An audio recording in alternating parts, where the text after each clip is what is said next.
예, 감사합니다. 주일 오후 예배를 겸한 구역 성경 공부 인도하겠습니다. 종말의 징조, 세 번째 말씀이지요. 지진과 전염병이라고 하는 설교가 주보에 실려놨습니다. 마태복음 24장과 누가복음 21장을 본문으로 합니다. 문제 보겠습니다. 하나님께서 종말의 날과 시를 가르쳐 주시지 않고 징조로 말씀하신 이유는 무엇인가요? 설교문에서 두 가지 답을 한번 찾아보세요. 질문입니다. 날짜를 가르쳐 주지 않고 징조를 말씀하신 이유가 뭐냐? 종말의 경고를 마음에 새기고 그날을 예비하며 구원에 이르기를 위함이다. 두 번째는 우리를 향한 하나님의 자비요 배려요 사랑이다. 날짜를 가르쳐주면 절단이 나는 겁니다. 방종과 무질서가 되어버리지요. 그래서 하나님께서는 지혜와 지식이 풍성하신 하나님께서는 날짜를 가르쳐 주시지 않고 징조로 알려주셨지요. 두 번째 질문입니다. 역사가 요세푸스의 기록에 의하면은 예루살렘 멸망 전에 일어난 지진의 소문은 무엇인가요? 고대에는 오늘날처럼 무슨 언론이 인터넷이 발달되지 않았지요. 그래서 이제 소문은 주로 이제 주변에서 일어나는 소문을 듣게 되는 겁니다. 예루살렘 멸망 직전에 일어난 지진의 소문은 무엇인가요? 예루살렘에 들려오는 소문은 로마의 지진, 라오디기아에 일어난 지진, 히에라폴리스에 일어난 지진, 골로새에 일어난 지진, 이런 지진의 소문으로 예루살렘은 두려움에 빠지게 됩니다. 세 번째, 종말의 날이 가까울수록 지진의 횟수와 양상은 어떻게 될까요? 설교문에서 답을 찾아보세요. 종말의 날이 가까울수록 지진의 횟수와 양상은 어떻게 되는가? 지진의 횟수는 급속도로 일어나고 지진의 양상은 더욱 강렬해진다 라고 했습니다. 이건 통계입니다. 지난 2000년의 지진의 역사를 쭉 보면은 완만하게 이렇게 지진이 일어났습니다.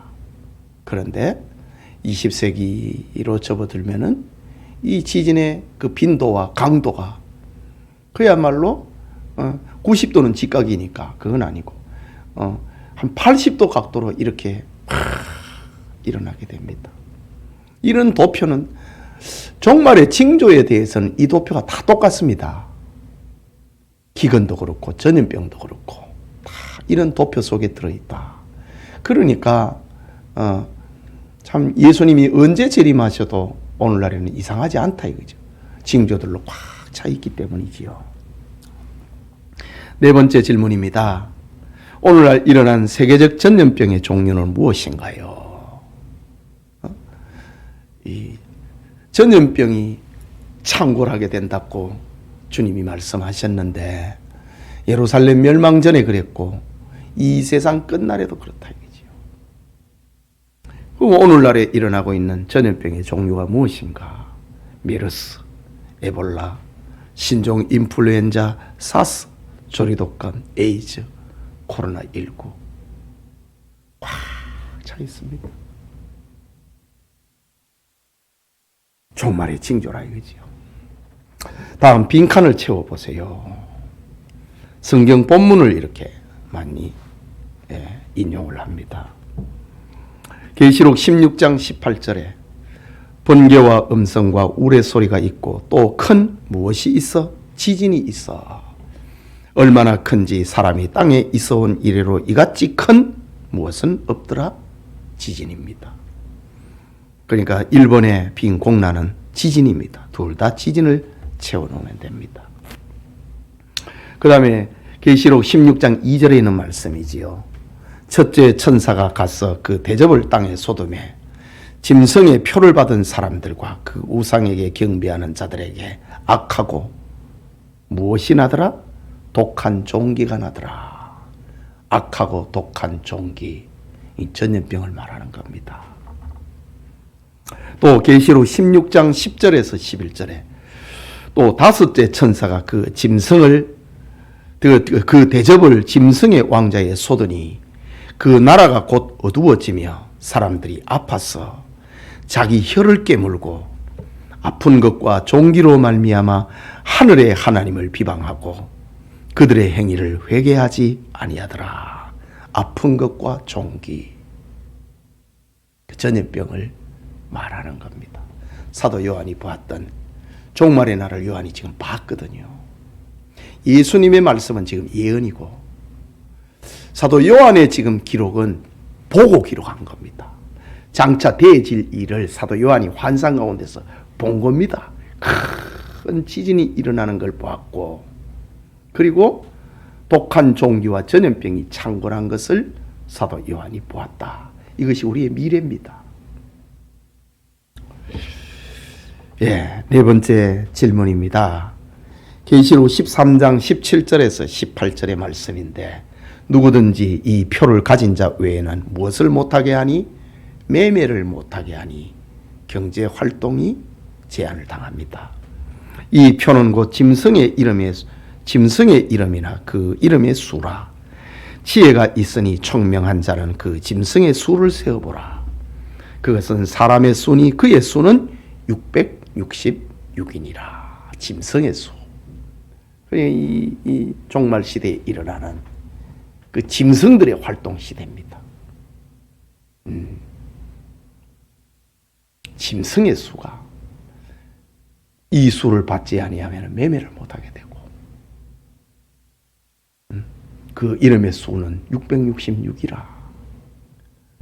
이걸 뭐 수학적으로 과학적으로 그렇게 숫자를 우리가 생각하지 않습니다.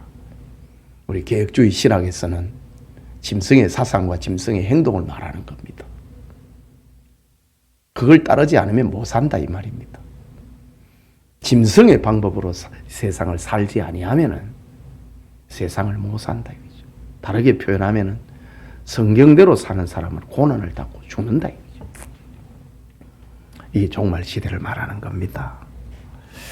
다섯 번째 질문입니다. 마태복음 16장 2절에서 3절에 다 이 성경 이 말씀은 지난 설교문에서 다 설교를 분명하고 선명하게 하기 위해서 이 성경을 인용을 해서 그 말씀을 빛을 내고 있는 그런 성경 구절들입니다. 마태복음 16장 2절과 3절에 너희가 저녁에 하늘이 붉으면 날이 좋겠다 하고 아침에 하늘이 붉고 흐리면은 오늘은 날이 굳겠다 하나니 너희가 날씨는 분별할 줄 알면서 시대의 표적은 분별할 수 없느냐. 지금 우리가 예수님이 가르쳐 주시는 이런 징조를 보고 시대를 표적을 분별해야 된다 이거죠. 우리가 사는 시대가 어디인가? 우리가 살고 있는 것이 예수님이 지금 얘기하고 있는 종말의 징조 가운데 무엇인가? 무엇이 지금 우리에게 일어났는가? 지금 보니까 예수님이 얘기하셨던 그 종말의 징조가 지금 한꺼번에 지금 우리 앞에 다 다가오고 있다 이거죠. 근신하고 깨어야 될 때라 이 말이지요. 마지막에 우리 설교문의 마지막 단락에서 빈 공란을 한번 채워보라. 우리는 세상에 무엇과 무엇을 읽고 해석하고 믿고 증거하는 사람이 되어야 된다. 빈 공란. 우리는 세상의 종말의 징조와 십자가의 벽보를 읽고 해석하고 믿고 증거하는 사람이 되어야 합니다.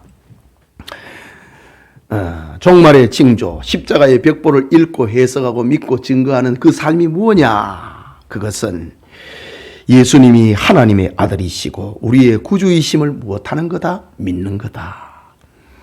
구원과 생명의 복음을 전하여 가족과 이웃과 친구를 무엇하는 것이다? 구원하는 것이다. 어디에 보물을 사 미래를 준비하는 지혜로운 성도가 되는 것이다. 하늘에 보물을 쌓는 미래를 준비하는 지혜로운 성도가 되는 것이다. 과거에 잘못 믿었던 것, 잘못 살았던 것을 무엇하고 회개하고 성경대로의 삶, 교회 중심으로 살아야 합니다. 지난 설교의 마지막 단락입니다. 종말의 징조 앞에서 신자들이 어떻게 살아야 되는가? 믿어야 된다. 전도해야 된다. 하늘에 보물을 쌓아야 된다. 잘못 믿은 거 회개해야 된다. 교회 중심의 삶을 살아야 된다. 라는 겁니다. 이 은혜가 우리 성도들에게 다시 임하기를 소원합니다. 기도합시다. 하나님 아버지, 은혜를 감사합니다. 이 시간에 주일 오후 예배를 겸한 구역 성경 공부를 하고 있습니다. 함께하는 성도들에게 또 베풀어주는 은혜가 있기를 원합니다. 축복하옵소서. 하나님의 말씀을 읽는 자와 듣는 자와 그 가운데 기록된 것을 지키는 자는 복이 있다고 했는데 우리 성도들에게 이 은혜 있게 하여 주옵소서. 예수님 이름으로 기도합니다. 아멘.